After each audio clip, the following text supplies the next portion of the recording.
Good afternoon. This is Halloween, and I am dressed. I'm Pete. This is Anthony. We are dressed up for a fall festival, and anyways, We are here at Highland Park Baptist Church. Special thanks to them for allowing us to do this here. And we get to review one of your handheld systems, the Nintendo 2DS. 2DS. Yeah. They have a 2DS model and a 3DS model. One of the 2DS models looks like a sort of a doorstop, and the other one has a clamshell design. I think I saw one of those up at Walmart. Walmart. It Yeah. was pretty funny. Yeah. Well, now this is the new 2DS XL, but because Nintendo can't seem to name their product right, whenever I refer to them, I often refer to it as the Super 2DS or Super 3DS, which honestly rolls off the tongue a little better than the new 2DS. It's more confusing. What about a super doorstop and a not so super doorstop? It works. But it doesn't have you can't play Super Nintendo games. Aha, see. It's still a super doorstop. With a screen. All right. So, I hate to ask this, but I have to. As a handheld reviewer, does it have any games installed when you first get it? When you first get the new ones, they're having a bundle package with the Super 2DSs with Mario Kart 7. And I have a purple one.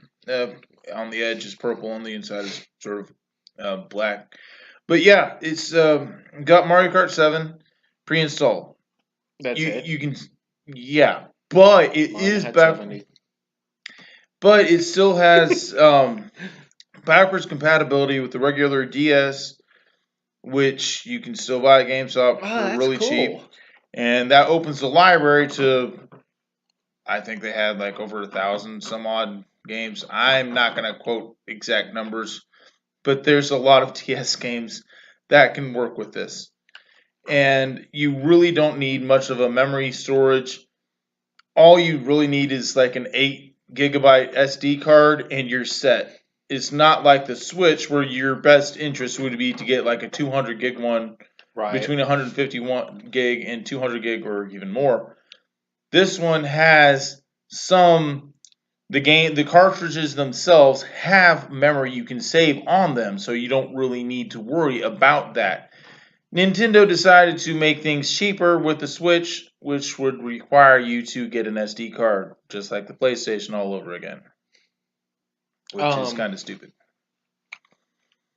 Are there any features to this thing that you liked, or?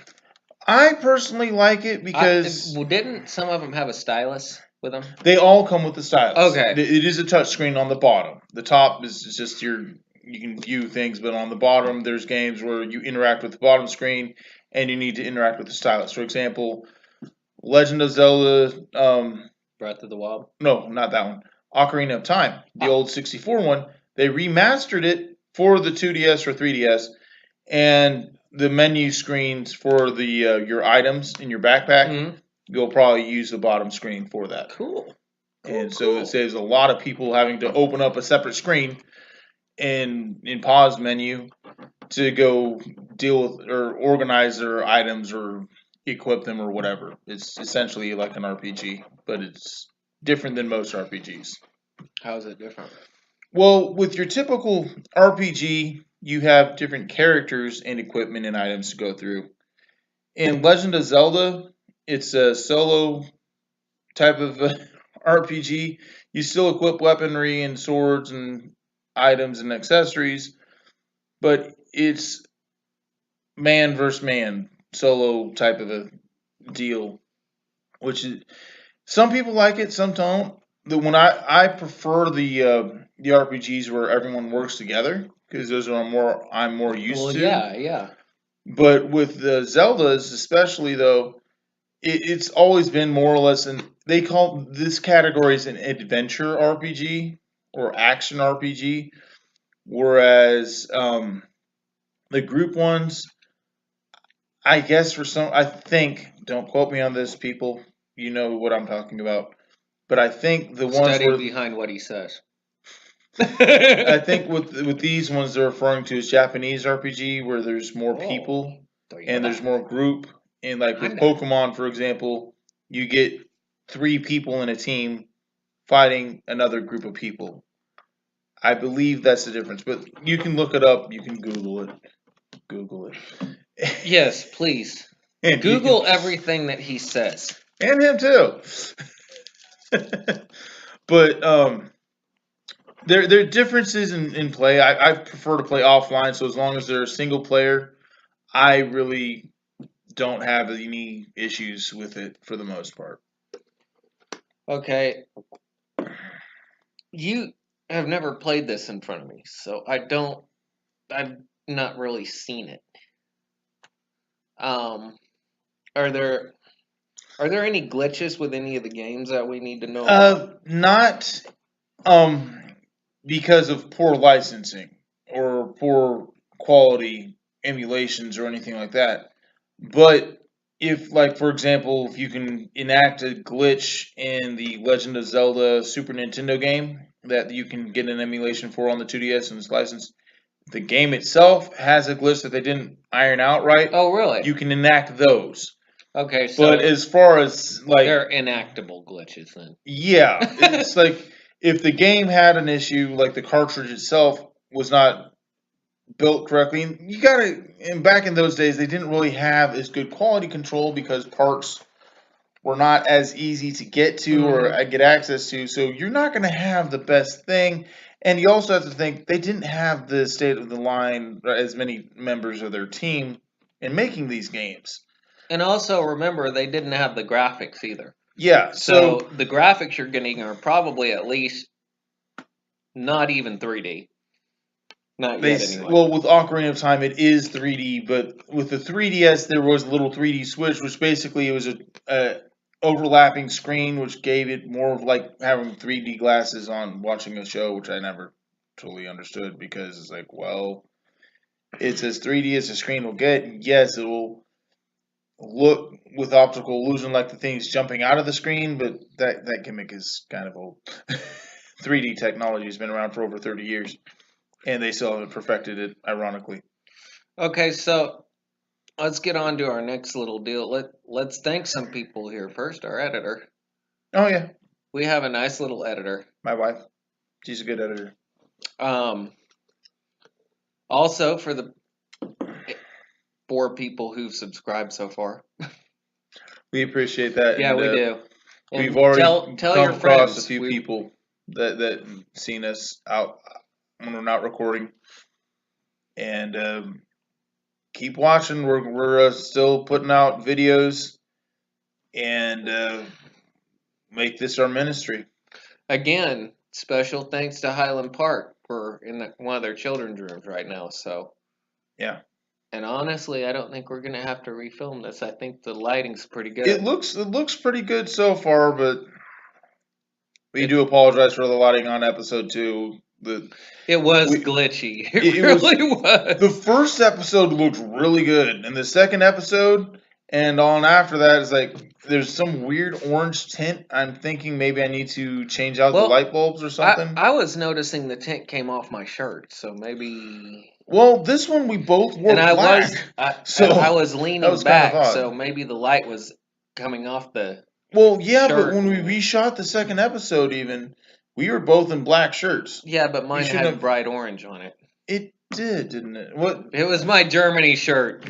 It was an interesting shirt. That's true. I love my Germany shirt. Okay, now we get to the movie review segment. This segment, God, we've done so many great movies so far. Yeah, we had a good pick. And I will have to say that this one I think was the best one. I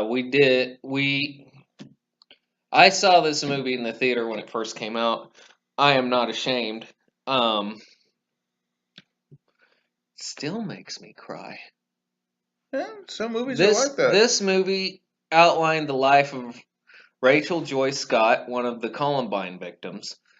And and her struggles with walking with Christ, and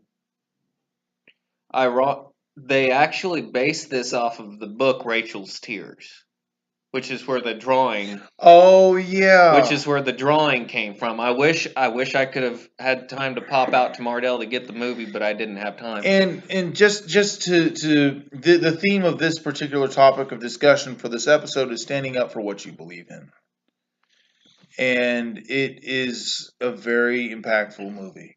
That is very, very true. Also, for those who are young, who weren't alive when Columbine happened, Google that, so that way you have a pretty good idea what happened. I'm going to explain it in a nutshell because I'm originally from Colorado. It forever changed and impacted high schools across America. What happened was 2 kids who had been bullied decided, after reading Mein Kampf, why the teacher decided to teachers. Yeah, why they decided to do that to the students is beyond any of us. After reading Mein Kampf, they decided they were going to go on a rampage. The rampage killed 13 people and wounded, 22 others? Something like that? Don't remember, man. I would have to look that up, but I'm from Denver, Colorado originally, and that's roughly about 5 or 6 hours away from Littleton where it happened. So, but Rachel did have some problems with dealing with her faith. The school where she was at, there are a lot of bullies, and there are a lot of people who picked on people who didn't believe the same way they did. Quite honestly, I was kind of glad we didn't decide to review something with CGI again for this. Sometimes they're good and sometimes they're bad. Coco, the CGI was a little overdone. I wanted to say Disney, that, but I didn't want to. Disney tends to they think they have what's going on, and lately for the past, I dare say, 30 some odd years, they've kind of been in the slum of hit or miss with their movies. That includes CGI and story and everything. We picked Coco for the last one because it picked the topic of our theme, which was family. And we are a part of Christ's family. And the Day of the Dead thing, that is actually, that's not superstition or worshiping of the dead like my dad and others tend to believe. It's actually paying homage and remembering the family members you had. That's a big family thing across the globe. Yes, it's predominantly in Mexican culture, but that type of idea is all around the world. Okay, so I'm not sure who published the book Rachel's Tears. I have never heard of it, so I don't know. Man. This was actually the book the movie was based off of. Okay. It was written by Rachel's parents. Okay. And so basically what they did was they took the book and they did a basic outline in the movie. All I know as far as with the Columbine incident, Flyleaf, the lead singer, I can't remember her name. Her sister was Cassie, who got shot, was inside. And ironically, their parents made a great book out of it. Yeah. It was She Said Yes, and that was it was an absolutely incredible book. Yeah. Also, in the message today, I chose a couple of scriptures that went right along with this. The first one is Isaiah 58:1. Mm-hmm. In this scripture, we learn that our faith should be proclaimed like trumpets, regardless of what's going on around us. So let me put it to you this way. Your faith is going to justify just about any action you take. Be it right or wrong, that is still a true statement. But don't be afraid to stand up and say you believe. Stand up for what you believe in, regardless of what the outcome will be. In fact, our sermon last Sunday I was at this church on Sunday at Highland Park, and the pastor put a question in the form of I don't know what to call it, a desire to go. What's the word? Anyways, I'll find it when I last expect it. He posed a challenge. Will you follow Jesus because of Jesus, not because of any of the extra goodies and the bonuses associated with being a Christian? Will you follow Jesus because it's Jesus? That was a very powerful question. And a lot of Christians, I believe, should always be asking that question. Why are you doing this? Are you doing this for your glory, or are you doing this for God's glory? I tend to believe we're doing this channel for God's glory, for a ministry. We have another scripture thrown in here. It's Hebrews 4:12. And it talks about God being living and active. So you're going to have to slow that down. That sounded really weird. You bundled the words together. It talks about God being living and active. And active. Okay, it sounded living inactive. I'm like, what in the world? Woohoo! But sorry, people. Asperger's. It fast forwards your speech. But another thing, God is speaking to the Israelites at this time. I wish you were hot or cold. That way I know where you stand. But you're lukewarm. But since you're lukewarm, I am about to spew you from my mouth. And that doesn't mean hockaloogie. That means hurl chunks, basically throwing up. The way the context of that verse, it doesn't mean hockaloogie. Like a lot of people misquote that. No, he is making him sick to his stomach. That's how the context is to be taken. I honestly think that people this day and age, we tend to really miscue things. Oh yeah, and everyone thinks that I'm doing this because of this and this and this, and they're using. Sometimes they would use scripture and totally miss the scripture to get to their point. It's like, I don't know how that scripture can fit with justifying what you're doing. Yeah, it's just like Princess Bride. You keep using this word. I don't think it means what you think it means. Yes. Inigo Montoya. Yes, Inigo had some great quotes. Yes. Watch Princess Bride. You'll see what I mean. It's a very good movie. One of our favorite quoted movies. We get to review a game that I actually just saw the commercial for at Target. I didn't get to see any of it because it's Zelda. It's Legend of Zelda Breath of the Wild. And you can associate any Zelda game with this. I just chose Zelda, that one particularly because it's the flashiest one that's out right now. And honestly, it's really good. The graphics on it are incredible. But basically, the whole point of it is a evil king possessed by a demon. Yes, it's in their storyline lore. Is trying to usurp the kingdom of Hyrule, which represents good and light. And basically, everybody basically surrenders and bows. Link is the only one that's willing to stand up and fight for this kingdom. So he's kind of the Shadrach, Meshach, and Abednego of the whole kingdom. Or Daniel. Either or. Either or will fit. And every game, he always goes and fights Ganon. And always comes out ahead.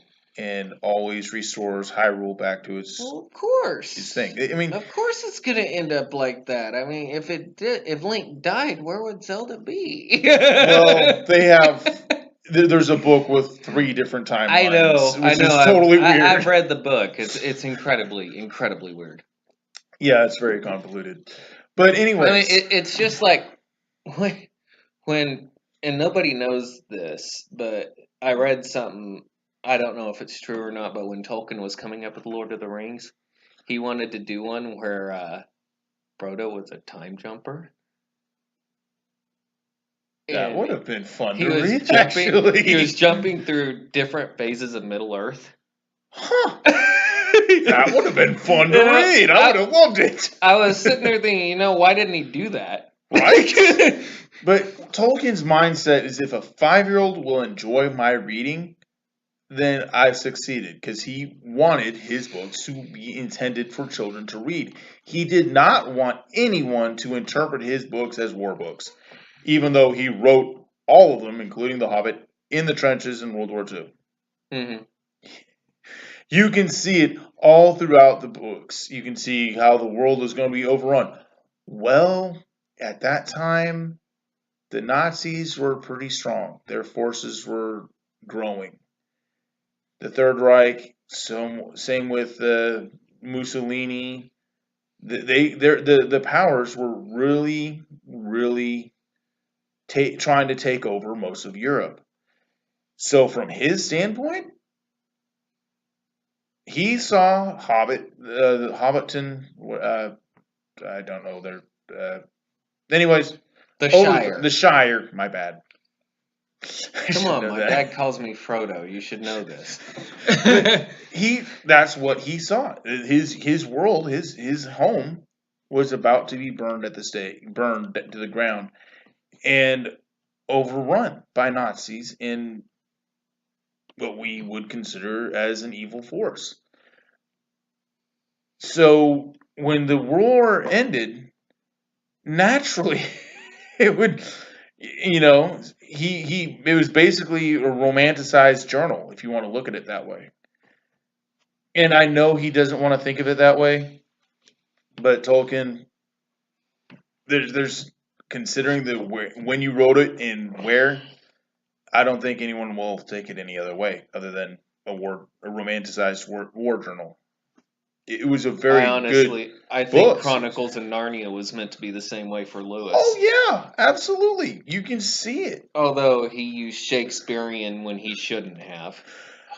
It's debatable. It kind of made those books a little hard to read. Personally, I didn't. As far as Lewis goes, the space trilogy, Out of the Silent Planet, that Hideous Strength.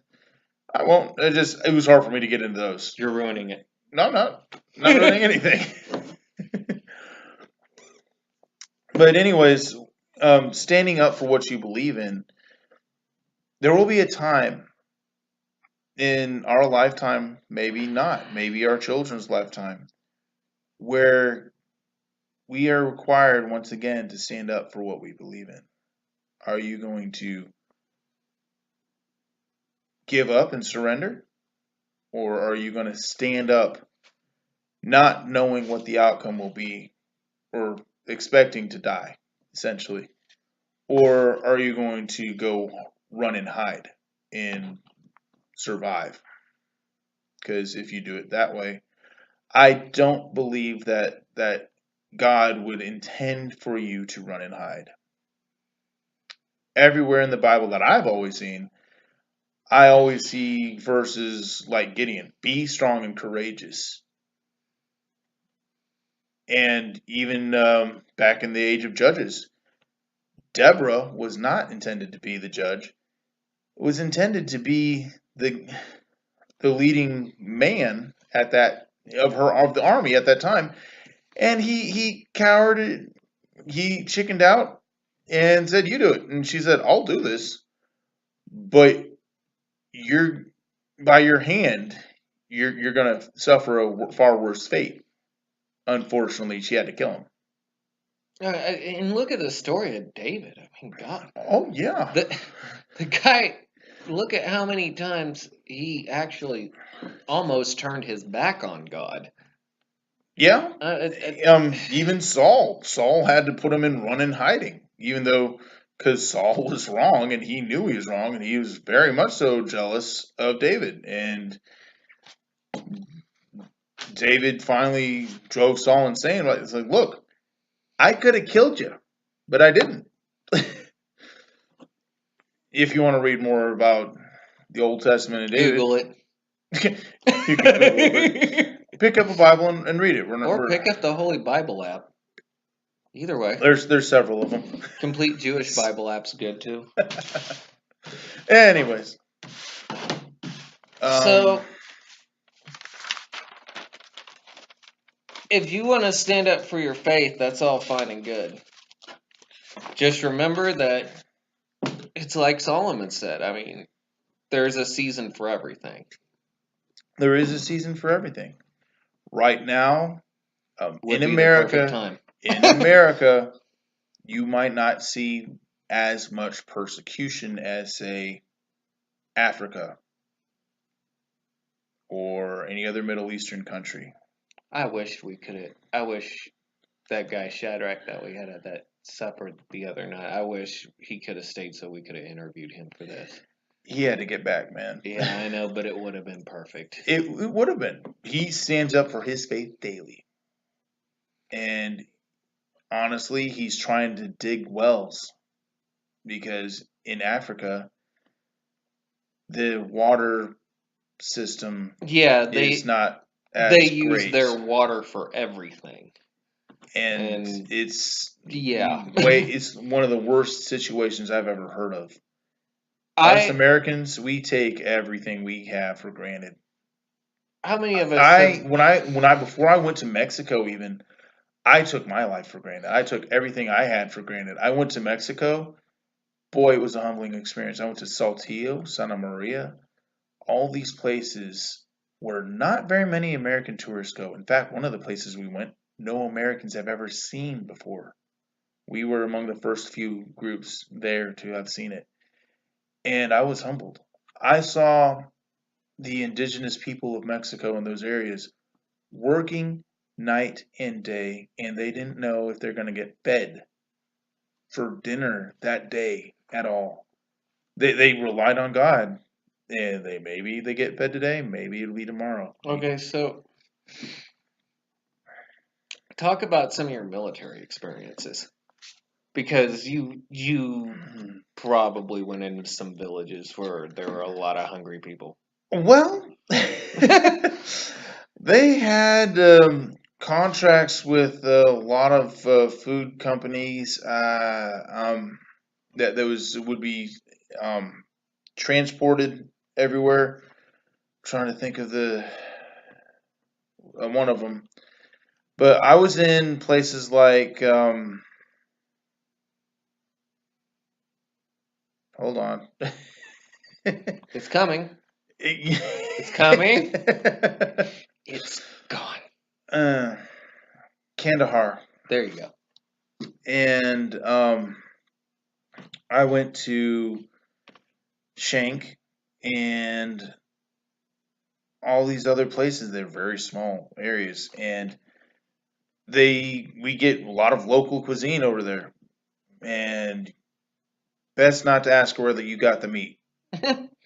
Yeah. Basically, I didn't mind. I'm willing to eat anything as long as it's food and edible. But I mean, just make sure it's not moving. Well, yeah, the bonus is ours was never moving, but I don't know if I had dog or anything else. Funny story that I heard. It was pretty good. Funny story that I heard from a missionary. He went to can't remember where in Africa it was, and he's actually an MMA fighter, believe it or not. His name's Justin Wren. He said that he went to, I think it was like North or South Africa, and the first night he was there, he saw some residents eating something, and he wondered what it was, and so he went over there. They were picking crickets out of the ground and eating them alive, and he sat there and goes, "Aren't you supposed to make sure they're not moving first?" No. Someone else good at that way. But he actually runs a mission organization that digs wells in that area. There was one of my history teachers when I was in high school. He was in the Coast Guard, and he went off of the coast of Kosovo or somewhere, and his supervisor said, "Don't ask what you're gonna eat. Just don't ask, and you'll be fine." So he ate it. He liked it. And he waited a couple of days and asked the supervisor in private, "What did we eat?" He's like, "You had dog." It wasn't too bad. That's what he said. And he's still stuck by it. Like Mel Gibson said in The Patriot, a dog is a fine meal. And Good oh, brother, where art thou? He just ate. We just had to kill our horse.